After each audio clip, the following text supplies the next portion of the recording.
আজ শুরু করতে চলেছি নতুন চ্যাপ্টার এসএইচএম। এর পুরো নাম হচ্ছে সিম্পল হারমোনিক মোশন বা সরল দোল গতি।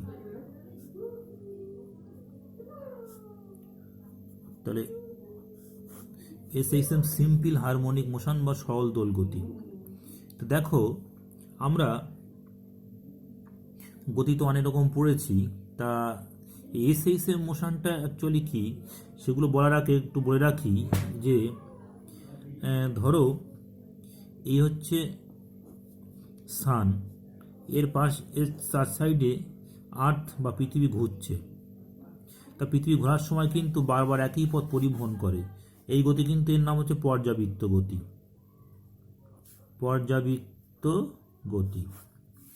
তা এই পর্যাবৃত্ত আবার এটা ঘড়ির কাঁটার যে কোনো সেকেন্ডের কাঁটার গতি, মিনিটের কাঁটার গতি, প্রত্যেকটা কিন্তু একই পথ বারবার পরিভ্রমণ করছে, এটাও কিন্তু পর্যাবৃত্ত গতি।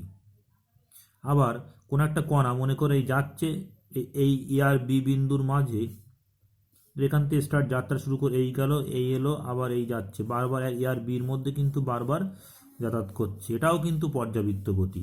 সে যাত্রা এখান থেকে শুরু করতে পারে, এখান থেকে করতে পারে, এখান থেকে করতে পারে, এখান থেকে করতে পারে, যেখান থেকে খুশি, বারবার একই পথ পরিভ্রমণ করছে, এটাও কিন্তু পর্যাবৃত্ত গতি। একটা স্প্রিংকে আমরা টেনে যদি ছেড়ে দিই, স্প্রিং কিন্তু বারবার ওঠানামা করবে খানিকক্ষণে, এটাও কিন্তু পর্যাবৃত্ত গতি। এটা কিন্তু এই পর্যাবৃত্ত গতি আবার দু রকম আছে, একটা রৈখিক পর্যাবৃত্ত গতি, একটা কৌণিক পর্যাবৃত্ত গতি। এটা কিন্তু রৈখিক পর্যাবৃত্ত গতি, এটাও রৈখিক পর্যাবৃত্ত গতি, কিন্তু এটা বলো কৌণিক পর্যাবৃত্ত গতি। আবার ওই যে ঘুরছে ওটাও কিন্তু চক্রায়িত পর্যাবৃত্ত গতিও বলতে পারো। তা এই পর্যাবৃত্ত গতিগুলোর মধ্যে কিছু গতি আছে, যেমন ঘড়ির পেন্ডুলামের ক্ষেত্রে এরকম নিচে পেন্ডুলাম এরকম ঝুলছে, এ কিন্তু বারবার কিন্তু এরকম পঞ্চে ওঠানামা করে, এরকম ওঠানামা করছে, নির্দিষ্ট পথ কিন্তু বারবার পরিবহন করছে। এক্ষেত্রে কী দেখা যায়, কিংবা এই যে আমি দেখালাম যে এ আর বি বিন্দু, মিডিলে হচ্ছে ও বিন্দু, ও বিন্দুটাকে মিডিল রেখে কী করছে, কণাটি বারবার একই পথ পরিবহন করছে বা যাচ্ছে। তা যখন ধরো কণাটা এখান থেকে ধরো ও বিন্দুতে যাত্রা শুরু করলো, খানিকটা দূর গেলেই মনে করো ওর থেকে পি বিন্দুতে পৌঁছালো, এখানে এক্স হচ্ছে সরণ, মনে করো সরণের দিক হচ্ছে ওর থেকে পির দিকে, তাহলে বিতে গিয়ে আবার কিন্তু ওর দিকে আবার চলে আসছে, তো সরণ কিন্তু সামনের দিকে, কিন্তু বি থেকে বি পর্যন্ত গিয়ে ও কিন্তু ওদিকে আর যাচ্ছে না, ও এদিকে চলে এলো ডাইরেক্ট, এদিক চলে এলো, তার নিশ্চয়ই ওর উপর একটা উল্টো দিকে একটা বল কাজ করছে। সরণ সামনের দিকে, ত্বরণ তাহলে বল আর ত্বরণ একই দিকে, সরণ কিন্তু সামনের, ত্বরণ কিন্তু উল্টো দিকে। তাহলে কি যদি তাহলে কি ত্বরণ আর সরণ যদি পরস্পর বিপরীতমুখী হয় আর সমানুপাতিক সম্পদ, that means a proportional to minus x, a হচ্ছে ত্বরণ আর এক্স হচ্ছে সরণ উইথ নেগেটিভ সাইন, এই যদি শর্ত যদি মেনটেন হয় তাহলে আমরা গতিটাকে বলবো এসএইচএম। এইটা এ ত্বরণ প্রপোর্শনাল টু মাইনাস এক্স, বা ত্বরণ এটাকে আমি লিখতে পারি ত্বরণ মানে বল, এখান থেকে এম গুণ করলেই কিন্তু হয়ে যাচ্ছে, তাহলে এ প্রপোর্শনাল টু মাইনাস এক্স। এটাও লেখা যেতে পারে ক্রিয়াশীল বলটা কি হচ্ছে, যে সরণের বিপরীত সম্পর্ক এবং সমানুপাতিক। এটাও কিন্তু সরল দোল গতি বলতে পারবো আমরা। এই ঘড়ির পেন্ডুলামের ক্ষেত্রে এই গতি মেনটেন হয়, একটা কণা মিডিল থেকে যাত্রা শুরু করে এটাও কিন্তু সরল দোল গতি। এই স্প্রিংয়ের গতি এটাও কিন্তু সরল দোল গতি। তাহলে এই সরল দোল গতি নিশ্চয়ই ব্যাপারটা বুঝতে পেরেছ। আচ্ছা, এখানে এই যে কি করে বললাম যে এ আর এফ একই ব্যাপার কেন, কারণ উপর দিকে যদি এম গুণ করো, যে ভর যদি গুণ করো, তাহলে এই ভর মানে প্রপোর্শনাল আছে মানে তো এম, মানে এম এ মানে তো এফ, তাই এম এখানে প্রপোর্শনাল টু, এখানে এমটা ধ্রুবক, তার মানে কি F proportional to minus x. Next হচ্ছে ধরো কণাটার মনে করো চক্রায়িত পর্যাবৃত্ত গতি বা কৌণিক পর্যাবৃত্ত গতি। আমি একটা কণা আঁকছি, মানে কণা মনে করো এই বৃত্তাকার পথে আবর্তন করছে, এভাবে কিন্তু আবর্তন করছে, মনে করো কণা এম ভরের কোনো কণা বৃত্তাকার পথে আবর্তন করছে। তা আমি বৃত্তের ব্যাস হচ্ছে এটা এ, এটা ও হচ্ছে কেন্দ্র বি, এটা সি বিন্দু নাম দিলাম, এটা ডি বিন্দু নাম দিলাম। তো কণাটার প্রাথমিক অবস্থান মনে করো এখানে, এখান থেকে এখানে তারপর এখান থেকে মনে করো এই জায়গা মানে পরপর যাচ্ছে, তো আমি অনেকগুলো অবস্থান ধরছি, মনে করো এটা একটা অবস্থান P1, এরা P2, এটা P3, এটা P4, অনেকগুলো অবস্থান দেখাচ্ছি, ঘুরছে কণা। এটা P5, এটা P6। তাহলে এই একের থেকে, এই 1 নম্বর অবস্থান থেকে, এখান থেকে বৃত্তের ব্যাসের উপর লম্ব টানছি, লম্বর পাদবিন্দু Q1, এটা Q2, এটা Q3, এটা হচ্ছে Q4, এটা Q5, এটা Q6। মানে কি বৃত্তের ওই বিভিন্ন অবস্থান থেকে অনেকগুলো অবস্থান দেখিয়েছি, প্রচুর অবস্থান, তাও 2-3টে অনেকগুলো দেখিয়েছি, বৃত্তের ব্যাসের উপর লম্ব টানা হচ্ছে। দেখো তো কী হচ্ছে। 1 নম্বর থেকে 2 গেল, 2 থেকে 3-এ 1 2 3, কিন্তু আবার এখানে মানে এই গিয়ে আবার 3 এখানে, 4 কোথায়, 4টা আবার এখানে, মানে 5 এখানে, আবার 6 এখানে, মানে কি এই গেল গিয়ে আবার এই আসছে, আবার এই যাচ্ছে, এটা সরল দোল গতি। তার মানে আমরা বলতে পারি কোনো কণা যদি বৃত্তাকার পথে পরিভ্রমণ করে, পর্যাবৃত্ত গতি সম্পন্ন হয়, তাহলে কণার যে কোনো অবস্থান থেকে বৃত্তের ব্যাসের উপর লম্ব টানলে ওই লম্বের পাদবিন্দু বা লম্বের পাদবিন্দু কিন্তু পর্যাবৃত্ত গতি SHM বা সিম্পল হারমোনিক মোশন বা সরল দোল গতি সম্পন্ন হবে। এটাই কিন্তু পর্যাবৃত্ত গতির সঙ্গে তোমার কৌণিক পর্যাবৃত্ত গতির সঙ্গে সরল দোল গতির একটা সম্পর্ক। তাহলে কি বললাম, আমরা বলছি কোনো বৃত্তের কোনো কণা যদি বৃত্তাকার পথে পরিভ্রমণ করে বা পর্যাবৃত্ত গতি সম্পন্ন হয়, তাহলে ওই কণার যে কোনো অবস্থান থেকে বৃত্তের ব্যাসের উপর লম্ব টানলে ও লম্বের পাদবিন্দু, তাহলে পাদবিন্দু কি হবে, পদবিন্দু সরল দোল গতিতে চলাচল করবে। এখন আমরা এই সরল দোলগতি যে পড়লাম F প্রপোর্শনাল টু -x, সরল দোলগতির জেনারেল বা সাধারণ সমীকরণ কীরকম হয় আমরা একটু বার করব। দেখো, সরল দোলগতি সম্পন্ন বস্তু কণার সরণ বেগ ও ত্বরণের রাশিমালা। দেখো আমরা কীভাবে রাশিমালাটা কী করে বার করি দেখে নাও। আর সরণকে আমরা x দ্বারা নির্দেশ করব, বেগকে v দ্বারা নির্দেশ করব, ত্বরণকে a দ্বারা নির্দেশ করব, বলকে F দ্বারা নির্দেশ করব। তো এইগুলো থাকবে। তা আমি কি করছি, আমরা একটু আগে পড়লাম কোনো কণা বৃত্তাকার পথে ঘুরলে বা পর্যাবৃত্ত গতি সম্পন্ন হলে ওই বৃত্তের ব্যাসের উপর কণার যে কোনো অবস্থান থেকে লম্ব টানলে লম্ব কী হবে, পাদবিন্দু সরল দোল গতি সম্পন্ন হবে। তা একটি কণা মনে করো ওমেগা কৌণিক বেগ নিয়ে এই ব্যাসার্ধের বৃত্তাকার পথে পরিভ্রমণ করছে, ছোট হাতের এ ব্যাসার্ধের বৃত্তাকার পথে পরিভ্রমণ করছে। তা কণার যে কোনো অবস্থান মনে করো এই পি পয়েন্টে, এখন অ্যাট এ টাইম টি সময় কণার যে কোনো অবস্থান পি থেকে বৃত্তের ব্যাসের উপর লম্ব টানলাম, এটা কিউ বিন্দু। আমরা বলতে পারি কিউ বিন্দু সরল দোল গতি সম্পন্ন হবে।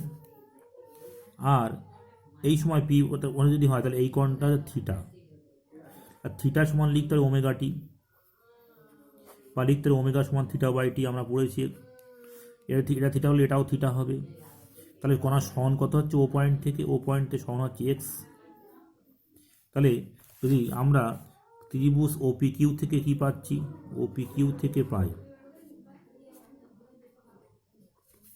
ওপি কিউ থেকে কি পাচ্ছি, ওপি কিউ থেকে দেখো x O Q by OP, O Q by OP মানে কত, সাইন থিটা হবে। সাইন থিটা মানে সাইন ওমেগা টি, লম্ব অতিভুজ, that means O Q equal to OP sine omega t, that means O Q মানে x আর OP মানে a sine omega t, x equal to a sine omega t. এই এটাকে বলা হয় বিস্তার।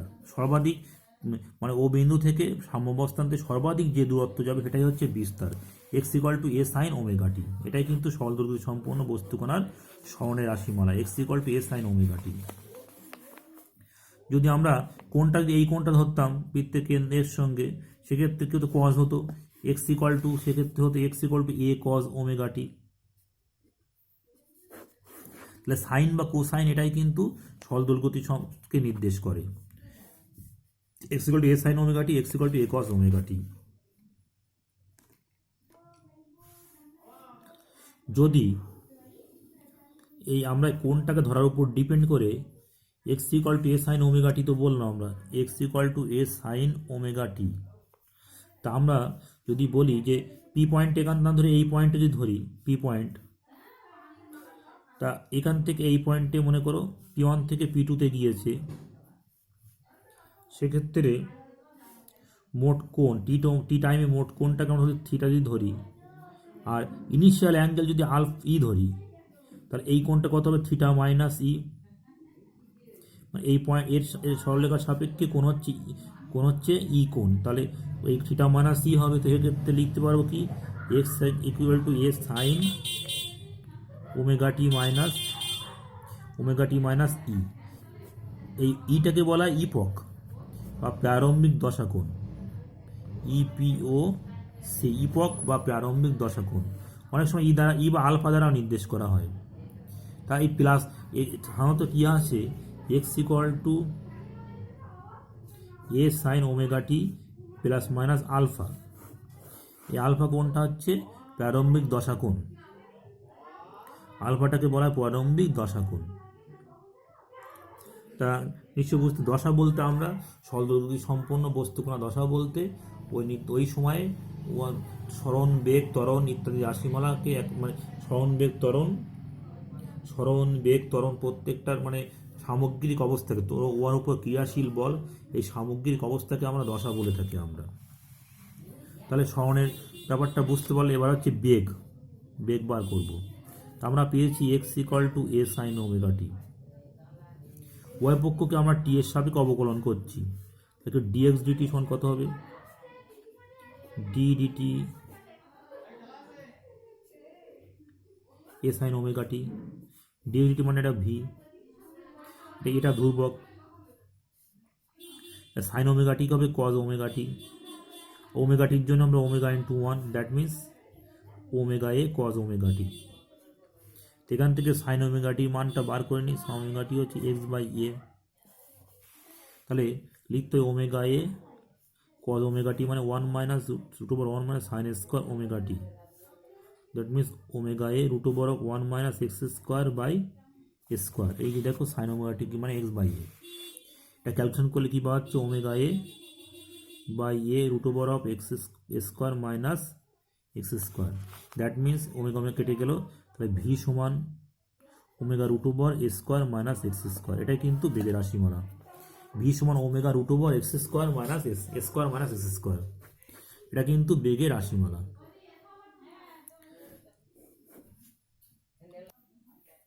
তাহলে ভি সমান omega root over a square minus x square, এটাই কিন্তু বেগের রাশিমালা। আমরা এখানে দেখব বেগ কোথায় বেশি কোথায় কম, একটু দেখে নিই। তাহলে আমরা কি বললাম, আবার বলছি ভি সমান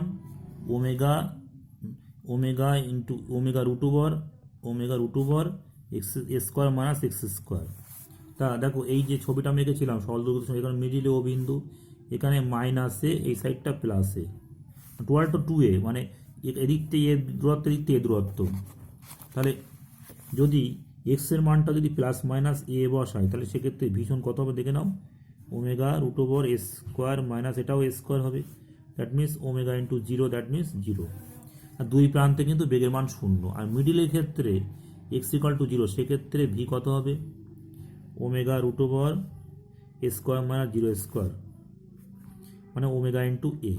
তাহলে মিডিলে কিন্তু ম্যাক্সিমাম, তাহলে এটা ভি মিনিমাম, এটা কিন্তু ভি ম্যাক্সিমাম। ভি ম্যাক্সিমাম কোথাও মিডিলে কিন্তু ভির মানটা সর্বাধিক, আর দুই প্রান্তে কিন্তু ভির মান বেগ হচ্ছে সর্বনিম্ন। নেক্সট হচ্ছে ত্বরণের রাশিমালা।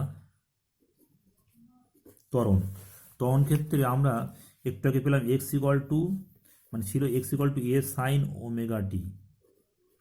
তাহলে ডিএক্স করে আমরা কি পেলাম ভি সমান একটু পেলাম a omega cos omega t. এটাকে আবার ডেরিভেটিভ করব, তার ডিভিডিটি কত হবে d dt of a omega cos omega t, a omega cos omega t. তার মানে এটা এ ওমেগা ঠিক থাকবে, কনস্ট্যান্ট থাকলো, আর কজ ওমেগা টি হবে মাইনাস সাইন ওমেগা টি, কজের derivative minus sine omega t, আর ওমেগা টি হচ্ছে omega into 1, that means minus omega square a sine omega t. তার এখান থেকে সাইন ওমেগা টি মানে কত, এক্স বাই এ মানটা বসিয়ে দাও, minus omega square a x by a, a কেটে গেল, তাহলে কত হচ্ছে এ, এটা মানে এফ বাই এ। আচ্ছা এটা আমরা এফ বলছি, ত্বরণটাকে এফ দ্বারা নির্দেশ করি, F equal to minus omega square x. আচ্ছা ওমেগা স্কোয়ার তো কনস্ট্যান্ট, ওমেগার ধ্রুবক, লিখতে পারি এফ প্রপোর্শনাল টু মাইনাস, এটা লেখা যায়। তো দেখো সরলরৈখিক সমীকরণ চলেই এসছে। তো F equal to minus omega square, সেটাই কিন্তু ত্বরণের রাশিমালা। তা ত্বরণ সর্বাধিক কোথায়, দেখো এক্সের মান যখন প্লাস মাইনাস এ হবে, মানে দুই প্রান্তে কিন্তু ত্বরণ কিন্তু সর্বাধিক, ঠিক বেগের উল্টো। আর মিডিলে কিন্তু ত্বরণগুলো শূন্য, মিডিলে মুহূর্তের জন্য কণাটি স্থির হয়, এক্সের মান শূন্য বসালে কিন্তু এফের মান শূন্য হয়ে যাচ্ছে। তো এটা বুঝতে পারলে নিশ্চয়ই। নেক্সট হচ্ছে সরলদোল গতি সম্পন্ন বস্তুকণে স্থিতিশক্তি ও গতিশক্তি। তো এম ভর বিশিষ্ট কোনো কণার, মানে এসএইচএম সম্পন্ন এম ভর বিশিষ্ট কোনো কণার গতিবেগ যদি ভি হয়, আর ত্বরণ যদি এফ হয়, আর বিস্তার যদি এ হয়, আমরা কি পাই, ভি সমান কি পেয়েছি আমরা, omega root over square minus x square. তাহলে গতিশক্তি কি হবে, গতিশক্তিটা বার করে নিই, half m v square, half m v square মানটা বসলে omega square into square minus x square, এই কিন্তু গতিশক্তির রাশিমালা। এটা খুব সহজ হয়ে গেল। আর স্থিতিশক্তিটা আমরা একটু বার করব, কী করে বার করি, শক্তি কী করে বার করবো, এখানে প্লাস, এখানে মাইনাসে, এখানে প্লাসে,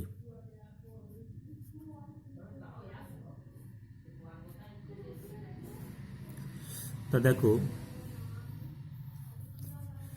এই যে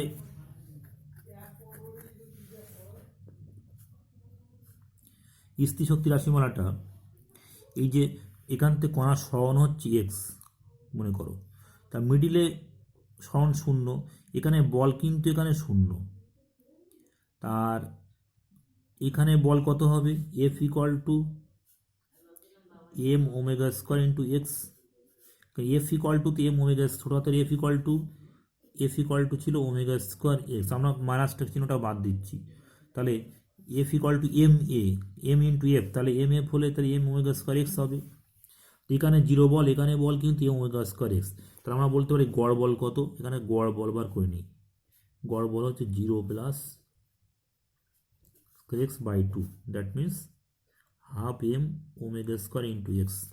এই গড় বল যদি এই হয়, তাহলে কৃতকার্য কত হবে, এক্স সরণের জন্য কৃতকার্য মানে স্থির শক্তি, দ্যাট মিনস ইপি লিখছি, হাফ বল ইন্টু সরণ, half m omega square x into x কত হবে, half m omega square into x square, half m omega square into x square, কৃতকার্য কত হবে, half m into omega square into x square. এ হচ্ছে কিন্তু স্থির শক্তি রাশিমালা। তাহলে মোট শক্তি কত হবে, মোট শক্তি গতিশক্তি যোগ স্থির শক্তি, গতিশক্তি হচ্ছে half m omega square into x square minus x square যোগ half m omega square into x square, that means half m omega square into a square minus x square plus x square, এটা কেটে গেল, that means কত হচ্ছে, half m omega square into a square, এই কিন্তু মোট শক্তি। তো মোট শক্তি হচ্ছে half m omega square into a square, এটাই কিন্তু মোট শক্তি রাশিমালা। তাহলে দেখো এম ধ্রুবক, ওমেগা ধ্রুবক, এ ধ্রুবক, তাহলে মোট শক্তি আমরা ধ্রুবক লিখতে পারি, মোট শক্তি হচ্ছে কিন্তু ধ্রুবক, এটা কিন্তু প্রমাণ করতে দেয়। এখন আমরা এই শক্তির জন্য একটা গ্রাফ বের করব, গ্রাফ হচ্ছে দেখাবো, দেখে নাও। দেখো 0, এটা এখানে হচ্ছে প্লাসে, এখানে মাইনাসে, এখানে লিখছি এক্স ও এক্স ড্যাশ, এটা ওয়াই ও ওয়াই ড্যাশ, নিচের দিকে ওয়াই ড্যাশ। একটা গ্রাফ হচ্ছে এই দিক করলাম, একটা গ্রাফ হচ্ছে এই আঁকলাম। দেখো দুটো গ্রাফ কিন্তু দেখলে দেখাচ্ছে এটা কিন্তু এই লাইনটা হচ্ছে half m omega square square. তাহলে দেখো কোনটা গতিশক্তি কোনটা স্থিতিশক্তির গ্রাফ। দেখো গতিবেগ কিন্তু গতিবেগ রাশিমালা ছিল ভি সমান ওমেগা রুট ওভার ভি, আচ্ছা গতিশক্তি ছিল half m v square, half m v square মানে half m omega square into a square minus x square. এক্সের মান যেখানে প্লাস মাইনাস এলো কিন্তু প্লাস মাইনাস এ মানে দুই প্রান্ত গতিশক্তি শূন্য, তাহলে এইটা কিন্তু গতিশক্তি শূন্য। এই দুটো এই গ্রাফের ক্ষেত্রে এটা কিন্তু গতিশক্তির গ্রাফ। তাহলে বাকিটা এটা তাহলে তাহলে গতিশক্তির গ্রাফ হলো এটা তাহলে স্থির শক্তির গ্রাফ। কারণ হচ্ছে স্থিরশক্তি কিন্তু এখানে স্থিরশক্তি কিন্তু half m omega square x x square, এক্সের মান শূন্য, সেখানে স্থিরশক্তি শূন্য, তাহলে এই গ্রাফটা নিচে আছে মানে এটা স্থির শক্তির গ্রাফ, এটা কিন্তু গতিশক্তির গ্রাফ। এটা বুঝতে পারলে এখন আমরা প্রমাণ করব যে এসএইচএম সলদলগতি সম্পন্ন বস্তু কণার মানে সলদোলকের গতি সলদোল গতি, সরল দোলকের গতি এসএইচএম হবে। যে কোনো এসএইচএম প্রমাণ করতে হলে প্রমাণ দেখাতে হবে a proportional to minus x, f হচ্ছে ত্বরণ আর এক্স হচ্ছে সরণ, এটা দেখাতে হবে। তো আমি একটা ছবি আঁকছি। এই মনে করো একটা এম ভরের বস্তু কণা ঝুলছে, এরকমভাবে দুলছে, সে কিন্তু এরকমভাবে দুলছে, আর এই কোণটাকে মনে করো থিটা, খুব ক্ষুদ্র কোণ, থিটা লেস দ্যান কিন্তু 4 ডিগ্রি, 4 ডিগ্রি কম হতে, তাহলে কিন্তু সলদোলক হবে। এ ঝুলছে, ঝোলার জন্য কেমনভাবে বলগুলো কাজ করবে আমরা দেখতে হবে, বলটা কেমন হবে। তাহলে প্রত্যানয়নকারী বল কিন্তু এই সাইডে এদিকে, তা আমরা এদিকে দেখিনি, এই যে এর সঙ্গে এই করলাম, এই কোণটা যে থিটা এটাও থিটা হবে, এই বরাবর এম জি কাজ করছে, এটা তাহলে এম জি কস থিটা, এদিকে উপাংশ এটা হচ্ছে এটা হচ্ছে এম জি সাইন থিটা। তাহলে হিসেব মতো প্রত্যানয়নকারী বলটা কী হবে, f equal to minus m g sine theta. Minus sine কেন হবে, কারণ হচ্ছে যেহেতু উপর দিকে সরণটা তো এদিকে আর তখন বলটা হচ্ছে এই এদিকে, তাহলে বিপরীত চিহ্ন বলে আমরা minus m g sine theta দিলাম। যেহেতু থিটা খুব ক্ষুদ্র হলে কী হয়, আমরা লিখতে পারি সাইন থিটা সমান থিটা, একটা সূত্র আছে, থিটা খুব ক্ষুদ্র, sine theta equal to theta হয়, সেটা লিখতে পারে minus m g into theta.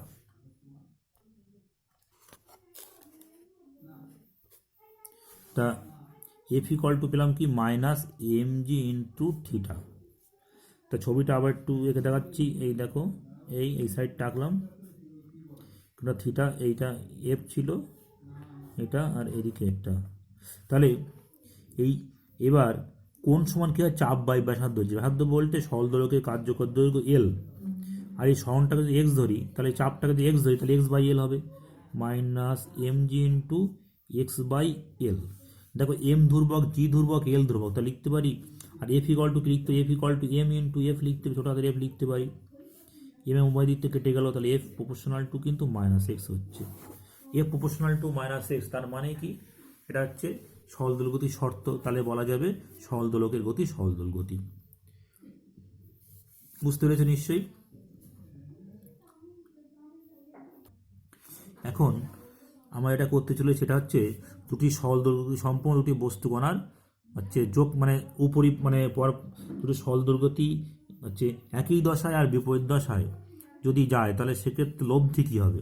তো একটা সমীকরণ লিখছি, x one equal to a sine omega t, আরটার x two equal to b sine omega t, a greater than হচ্ছে মনে করো বি, সেক্ষেত্রে যোগ ওদের উপরি পরপর পড়লে কী হবে, তাহলে আমি কীভাবে লিখবো, দেখো এই আমি মনে করো এটা হচ্ছে x equal to a sine omega t, এই গ্রাফ সাইন গ্রাফ, এটা হচ্ছে x equal to a sine omega t, আরটা হচ্ছে x one equal to a sine omega t একটা, আর আরটা লিখছি x two equal to b sine omega t, এটা ডট করে দিচ্ছি।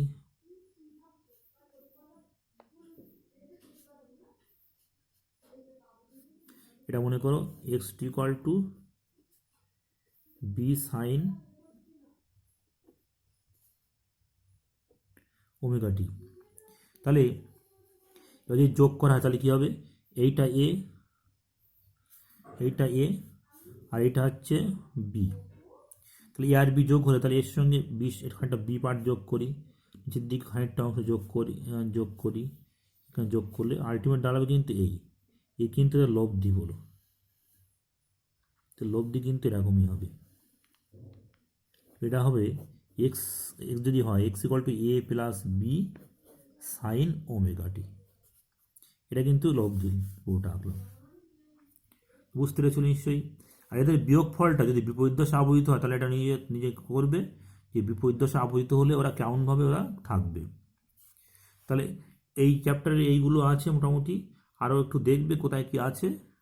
তাহলে আজকের মতো ক্লাস আমি এখানে শেষ করছি।